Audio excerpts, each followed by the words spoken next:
And the direct snap goes the way of Isaiah Mells, but the Griffins were not fooled whatsoever. A great push from the front four, led by George Gavrilovich, and they'll knock Mells backwards as he'll get a yard on the initial push on the spot, but no more. I'm sure Coach Behe thought, hey, let's catch him off guard.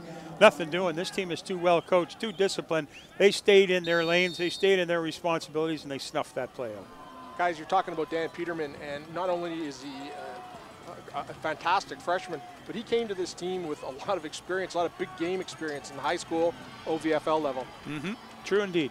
Marshall Ferguson across the middle, and that one was thrown in behind the reach of Declan Cross, as it looks like the Marauders are making it a point to get Cross involved in the offense again this week.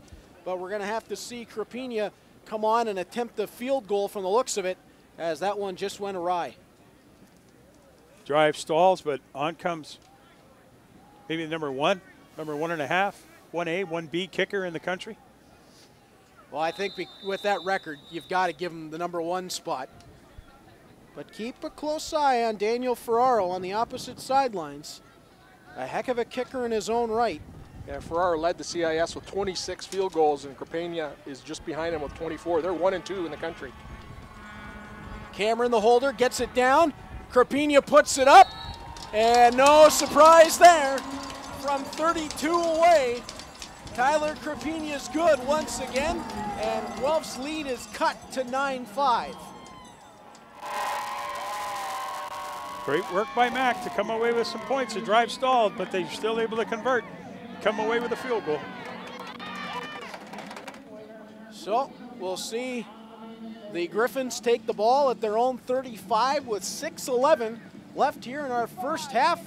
The 107th Yates Cup, as these two teams are swinging away at one another, and the defenses have been the strongest point for both sides so far. Mac starting to open things up with their passing attack a little bit more. But we'll see how Guelph responds.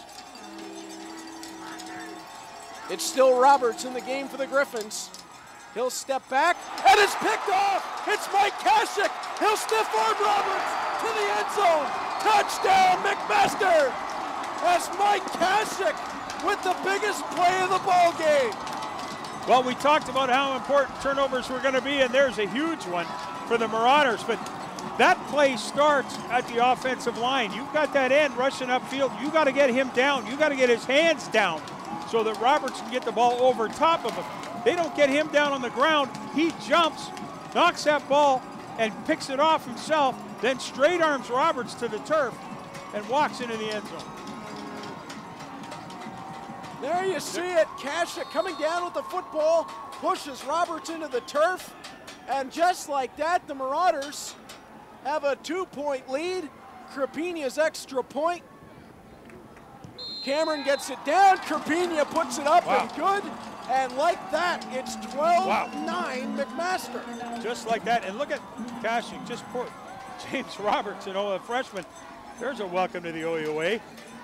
Slapped to the ground by Kashik, who walks into the end zone with his first interception for a touchdown in the Yates Cup. James Roberts is no small man, goes 6 feet tall, 185 pounds, but Mike Kashik, even in height at 6 feet, 245. I think I know who I'm taking in that matchup. Yeah, and especially when you get a defensive lineman gets a ball in his hands. I think it's just frightening. Yeah, that's a runaway freight train in Mike Kashik, as Tyler Krapina will put this one on the tee to kick it away. Now, it's easy to point to the freshman quarterback and try to, assess a little bit of fault or a little bit of blame there. But again, that play started up front. You've got to get that defensive end to the side you're going to screen. You got to get those hands down. You got to get either him down on the ground or get him in a position where he can't get his hands up to knock that ball down. Krapina. His kick will be taken at the 11-yard line by Newsteig, and Newsteig is taken down right at that 19-yard line. He tried everything he could to find some open space, but there was none to be had. No, Alex Charette came up after his block, moving a little gingerly.